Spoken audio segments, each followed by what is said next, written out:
Hello， 大家好，歡迎翻嚟溫哥華房地產資訊站，我係 Mike 噶。今集咧就係我哋2020年咧最後一集嘅個 market update 啦。咁趁住而家年尾啦，聖誕節咧就祝大家聖誕快樂啦，身體健康啦，最緊要平平安安啦。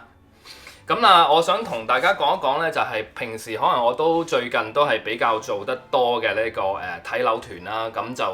少咗做呢個 market update 嘅。咁但係我認為咧 market update 市場數據都係非常之重要，畢竟都係講緊大家買樓嘅一個決定嘅一個關鍵啦，買樓或者賣樓都係㗎啦。咁啊，首先我開始咧就同大家講一講咧11月嘅呢個總成交量先啦。總成交量咧就會係咧3064間嘅。咁相比起咧上一年嘅呢個11月嘅時間咧係多咗咧23%啦，而相對起10年嘅平均數咧係多咗咧25%㗎嚇。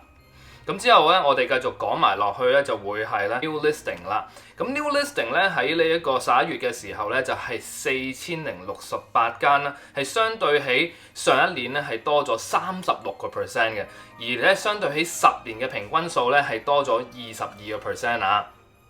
咁跟住咧就要講咧係呢一個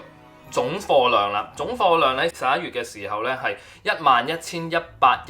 間啊，咁咧相對起上一年咧都係多咗3%啫。咁而大家知道喺上年嘅年尾呢個時間咧，可以話係咧喺溫哥華嘅市場咧比較疲弱嘅一個時間嚟㗎。咁貨量咧都係比較低，所以加咗其實咧得3%咧係好自然地咧係睇得出咧係供應咧係唔及咧呢個需求咁犀利嘅。所以咧就講到落去咧，我哋下一個 topic 就係咧 sales to active ratio 啦。咁如果有睇開我 market update 嘅朋友都知道咧 sales to active ratio 咧係一個好重要嘅一個指標啦。佢就講到係咧就係話咧12% 以下咧就會係咧呢一個 buyers market 買家市場啦，而12% 至到20% 之間咧就會係平衡嘅一個市場啦，而去到咧20% 以上嘅話咧就會係賣家 sellers 嘅市場啦。咁究竟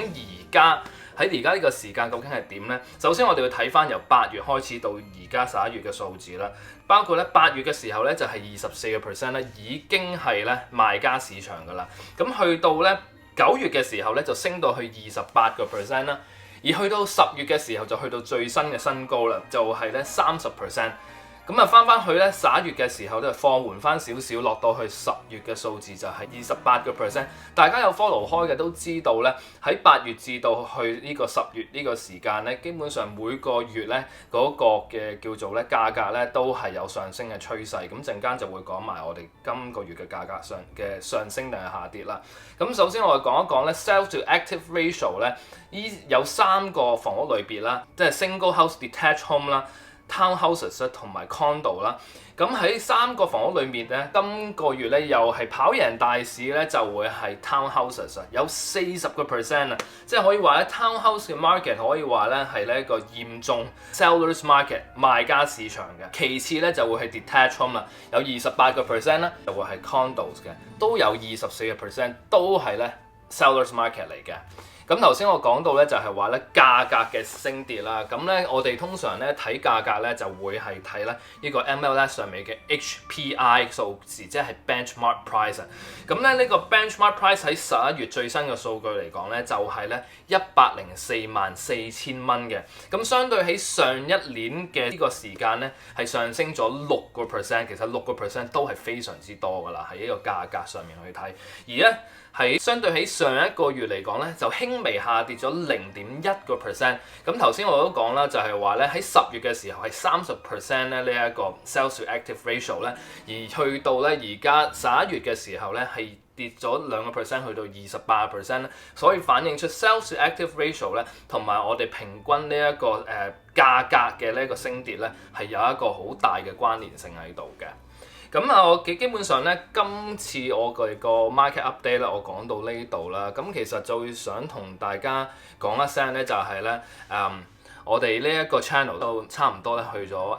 有1年半嘅一個時間嘅，咁一直以來非常之多謝咧大家對我哋嘅支持同埋鼓勵啦。你哋有好多朋友咧，就非常之好嘅，亦都有好多嘅意見啊 comments 啊，係讚賞又好啦，或者批評都好啦，或者係想我有改進嘅空間都好啦，我都非常之感謝你哋嘅。咁希望咧新一年咧，大家咧繼續支持我哋嘅頻道。咁咧，我想同大家咧有一個小小嘅一個抽獎啦。咁其實就真係好少少心意嘅啫。咁希望大家會踴躍參加啦。咁就會係咧我今次呢一個片度咧，如果大家咧留言喺下低，就當然啦，就 like 我哋 video、subscribe 我哋 channel 咧，同埋喺下低留言。咁我哋咧就會喺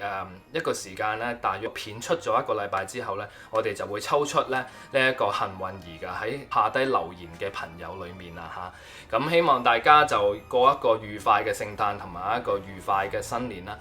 都係嗰句，最緊要咧就真係要身體健康，好好保重自己身體嚇。咁好希望咧，我哋下一個禮拜咧又會再見啦。多謝，拜拜。